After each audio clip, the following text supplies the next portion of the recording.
پیارے نبی صلی اللہ تعالی علیہ وآلہ وسلم نے فرمایا، جو بھی اہم کام بسم اللہ الرحمن الرحیم کے ساتھ شروع نہیں کیا جاتا وہ ادھورا رہ جاتا ہے۔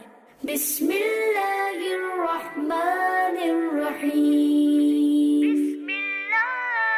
بسم اللہ الرحمن الرحیم،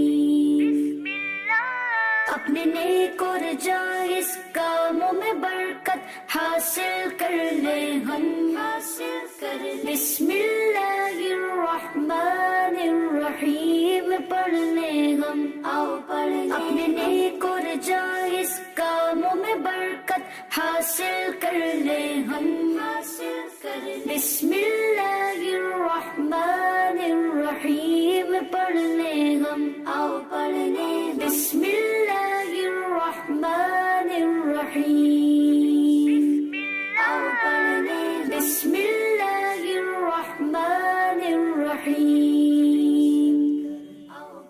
آئیے بچوں، آج ہم آپ کو بتاتے ہیں بسم اللہ کی کیسی شان ہے کہ اسے کہاں کہاں پڑھا جاتا ہے۔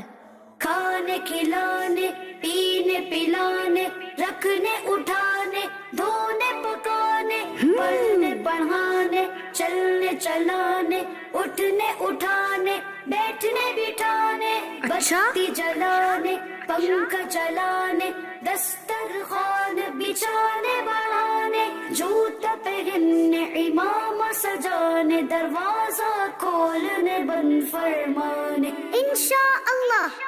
بستر لپیٹنے بچھانے، دکان کھولنے بڑھانے، تالا کھولنے لگانے، تیل ڈالنے، عطر لگانے، بیان کرنے، نعت سنانے، ہر جائز کام کے شروع میں جہاں شریعت نہ روکے بسم اللہ الرحمن الرحیم کی عادت بنا کر اس کی برکتیں لوٹیے۔